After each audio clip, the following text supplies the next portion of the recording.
parang hopeless na po na parang pare-pareho sila na ganito Oo nga, sir. ganyan, wala naman silang maitutulong pagkatapos mong bayaran, hindi ka na nila papansinin.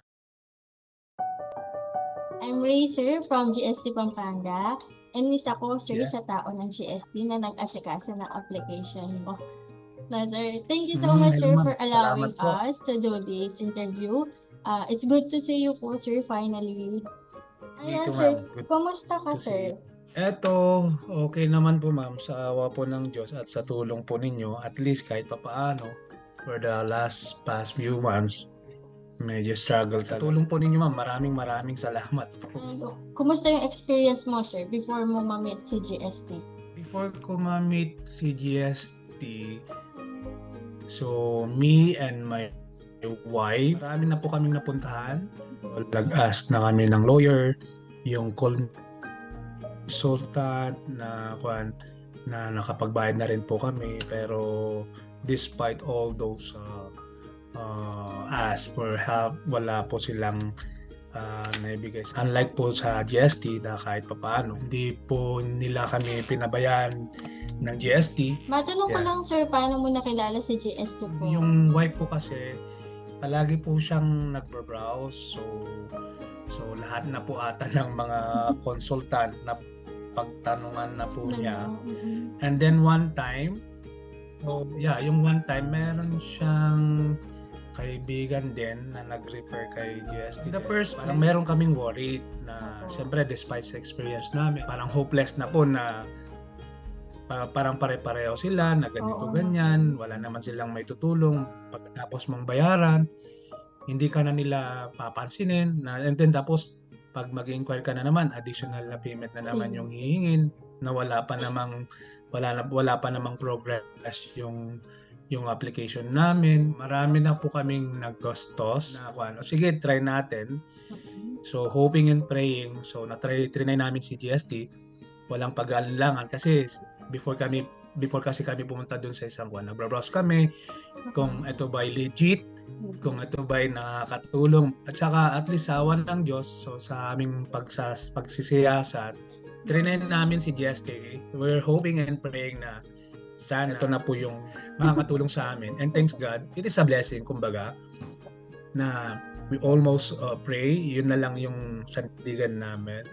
Sana bigyan nyo naman po sa amin yung agency or yung sino po yung makakatulong sa amin para sa akin namin.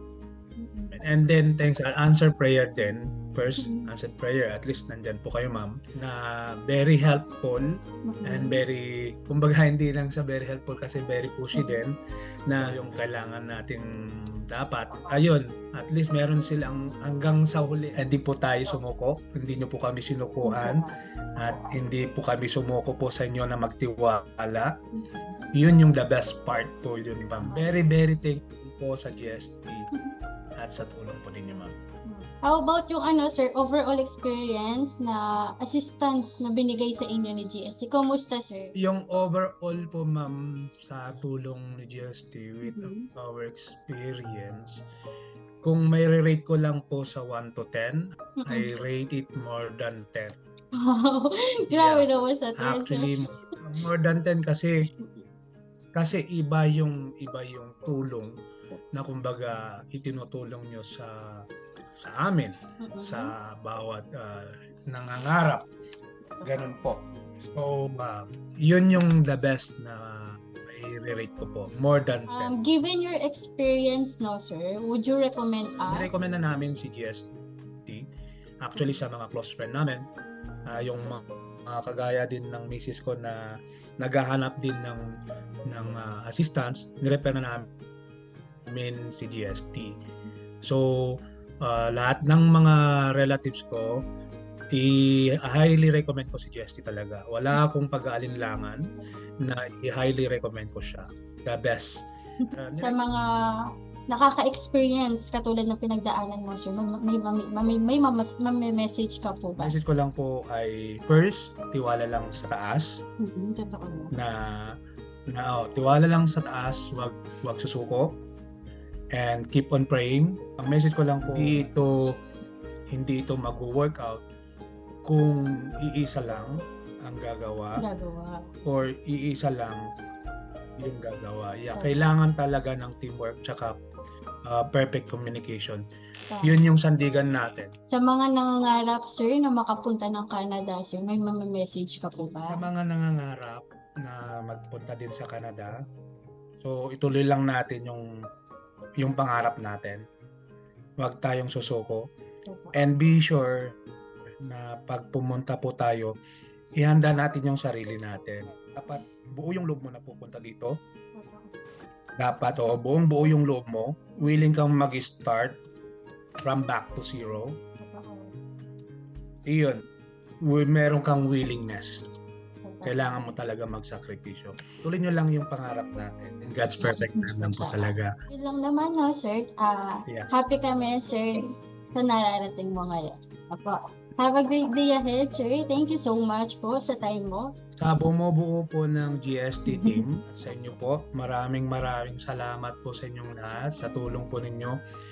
Be a blessing for everyone and more blessing to come sa inyo po. Very thankful po kami sa akin at sa family ko. Very thankful sa at least andyan po kayo. Hindi lang po dito at marami pa tayong pagsasamahan, ma'am, in the near future, hopefully. And more blessing, ma'am, and God bless you all, ma'am, sa team po ninyo. Sa GST po, maraming salamat. God bless po sa inyo. Thank you so much, sir. Have a great day po. Goodbye.